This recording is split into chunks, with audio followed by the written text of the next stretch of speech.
Hello everybody and welcome back to the channel. My name is Invin and today I'm going to be bringing you guys a video on the top 5 things to not do in New World. Now that the game is actually released and we're all a couple of days in, hopefully most of you have had a good chance to play it, even though the queues have been a little bit skew with at times. Basically I'm going to be bringing you guys a few tips and tricks on things to avoid at the moment that are kind of relevant, particularly early game, going into that mid, even late game, and things that are going to be relevant throughout. Now the first one here is going to be to not pay high taxes and avoid changing taxes. So, as you guys will see on the map, when you go to one of these settlements, when you walk into the area, it will tell you the amount of taxes that that zone currently has. But you can also do this by clicking on the settlement icon on the map and scrolling down to taxes. So as you can see here on my map, Weaver's Fen is owned by Syndicate. They have property tax, which is 12.1%. And if you hover over it, it says that is high. Moderate on the trading tax at 9.99%. Moderate on the crafting fee at 1.31. And moderate on the refining fee as well at 1.32. Now, if you look at somewhere like Everfall, these guys have had a lot of flack for making it very, very expensive, and with good reason. 25% extreme tax on trading, 3% extreme tax on crafting and refining fees. Now, they have reduced the property tax to 10%, which is moderate at the moment, but that was on max also until earlier today.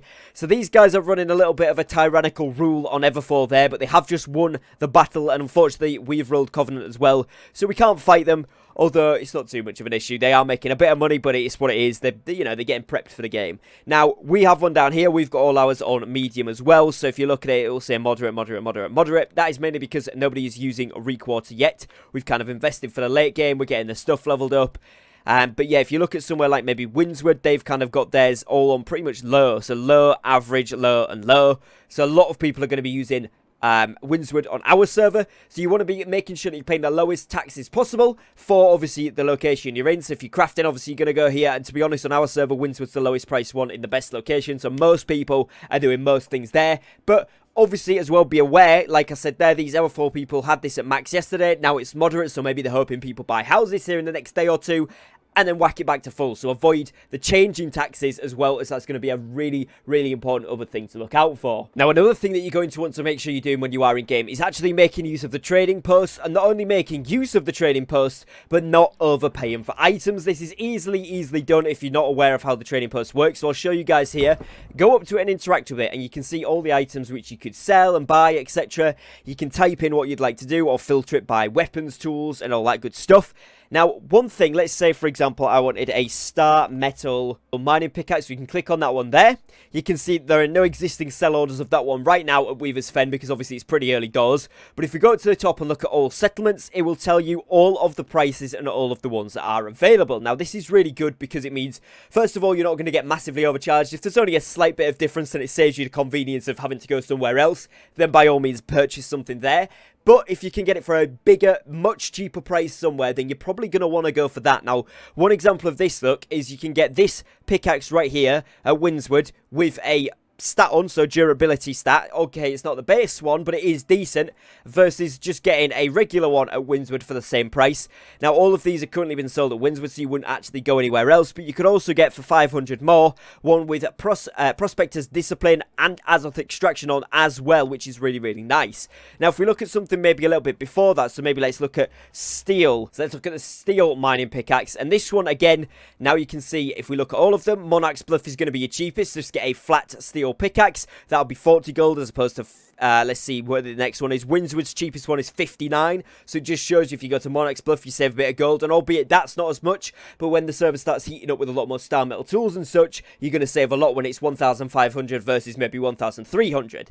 Now, if you look down the list as well, you'll also be able to see, if we go to the next page, let's go to the greens, so there we go, you can see that 98 is the cheapest green one there at Monarch's Bluff, versus if you go to somewhere else, let's see where the next ones are going to be that are green, go down the list, Everfall, their cheapest green one is 135, so obviously you'd have to compare the stats as well, but just make sure you're not overpaying for items, as that's going to be a big trap that people fall in early doors in New World. Now, another thing here is actually overpaying Azoth for fast travel. So let me show you guys an example of this one here. So for example, let's go to Everfall, as that's going to be a popular place. Now, bear in mind that this is fast travel, and I've got a faction discount of 48 at the moment because our faction does actually own it, and obviously I do have an in there, but for the purpose purposes of this, I'm going to show you guys here the faction. So that would cost me overall 73 Azoth to travel. Now, if I go into here, put some stuff away, so I've got a little bit of extra weight on me that I could maybe use without, so we can get rid of some of this stuff. Particularly, all of this wood is really weighing me down. Make sure I get rid of the saltpeter, the feathers. We could even maybe get rid of the extra food. I'm going to keep it on me for now. But let's have a look now at the price, and you guys will see that it's gone down. So it's gone down by 20 there, and that's just off a little bit of weight. So if I had a lot more weight on me, that would take a lot off, and then you can go ahead and fast travel over there for a much cheaper price. So make sure that you reduce your weight before doing that. One thing to note on this though is that armor weight does not count. So it doesn't matter if you've got light, medium or heavy armor. That doesn't matter. It is simply the inventory weight, which is this weight in the top right corner of your inventory screen at the top bar there. The higher that is, the more expensive the travel will be, so the lower it is, the cheaper it will be. Now, another massive thing not to do in this game is to ignore the gathering, refining, and crafting elements of the game as well. It might not be everybody's cup of tea, or every crafting thing might not be everybody's cup of tea, but there is certainly a lot of value to get out of them, and I would say at least everybody will probably find 1, 2, maybe even 3 skills that they really enjoy doing. Now, at the moment, my personal favourites are mining, because I enjoy getting the gem drops from it. Gives it a little bit of spice to the you know, gathering activity as well. I also like getting hemp and things like that, herbs, all the gathering stuff there, so harvesting. I also like smelting. I've enjoyed doing the smelting simply because it's very, very easy, so I can get it done lots. You just go to the smelter like this, choose the amount of silver you want to do it in, and as you can see there, all the way up, and I'm now level 68 in smelting, and it's quite rewarding. It's pretty easy to do, nice and steady there. Now, as you can see, if you open up your K menu, these are my stats currently. Underneath my camera right now is the smelting 68, which is why I showed you guys that one before, but we've also got woodworking at 41, leatherworking 53, yada yada yada. You guys can see them all for yourself on screen now. The reason to not ignore this is every time you level them up, they give you an XP bonus to your actual character XP level, which is one really, really good. Every time you get to a 50 level threshold, so level 50, level 100, 150, and finally 200, you get a huge XP, player XP boost, which is really nice. And obviously you can craft better things, etc., gather better things when you do level them up. But not only that, you will basically be tripling XP from a journey. So if you go away and do maybe 3 or 4 quests, side quests, main quests all together, go around doing those. Also, you fill up your bag from mining ingredients. So you come back with 200 iron, 300 silver, maybe a little bit of gold mixed in there, depending on what level you are, right? Come back to base, you then smelt that down, that's refining it. So you then level up your smelting, that's even more XP. And then you could either craft that into armor, weapons, tools, etc. Or indeed, you could sell it, which either gets you more XP or gets you some extra gold. So it's really, really valuable to do. You may as well do it, and I like to go by the phrase of never come back to the settlement without a full backpack, as it can be very, very useful to have all of these items throughout your journey in Aeternum. Now, the last thing that I wanted to say to you guys that you shouldn't be doing here is going to a higher level zone far too quickly. Now, I made this mistake in closed beta the first time around, and a little bit in preview when I was trying out different builds and such. And as you guys can now see on the map, it does actually tell you the level recommendation for each zone. So as you can see, Everfall, Windswood, Monarch's Bluff, and First Light are all 1 to 25.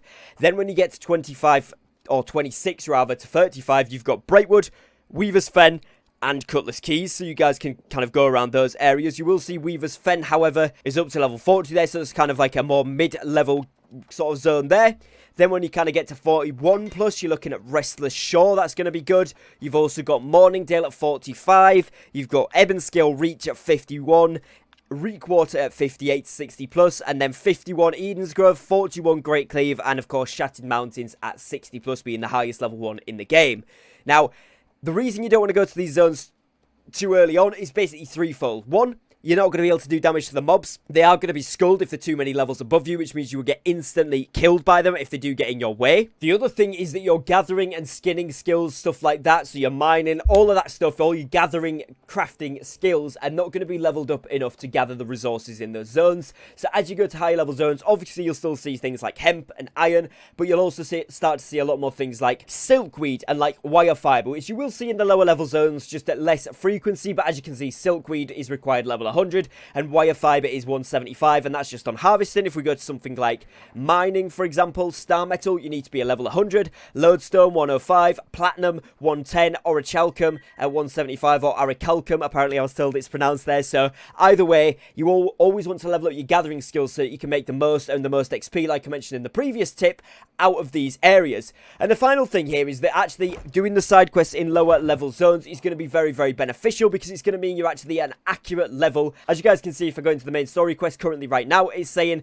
reach level 30 to unlock the next main chapter story, and I'm only level 29. So what I need to do in order to progress now is obviously level up and do the side quests, and the best way for me to do that right now is doing side quests in all of the starting areas, plus going into Brightwood, Weaver's Fen, and Cutlass Keys, because I'm able to branch out in those areas. But also, what I've got to remember is those areas are going to be crucial to use when I do get past the level 30 area. So once you get to around level 35, 36, it's then going to ask you to get to level 40, and if you look on the map, getting to level 40, you really are still in the same areas that you're in now. So you've got to spread out those side quests, try and complete each area's side quest, because you'll probably need to do more or less all of them, unless you're running things like the expeditions, you're running faction quests. If you mix those in, obviously you can skip a few side quests, so it's kind of whatever you prefer doing, but just make sure you don't try and progress too early on, as it is going to hinder your progress. So hopefully you guys have found this video useful and informative. I wanted to bring you guys some tips basically on how to get the most out of the game, as well as like things to avoid noob traps, kind of player traps almost that people put up with the taxes and things, all that kind of good stuff. So if you have found the video today useful and informative,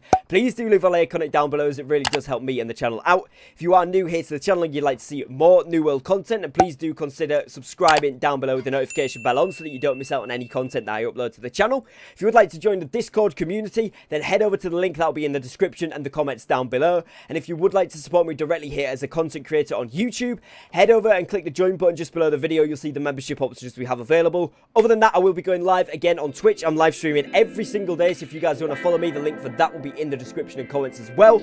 Other than that, as always guys, thank you very much for watching today's video. Take care and peace.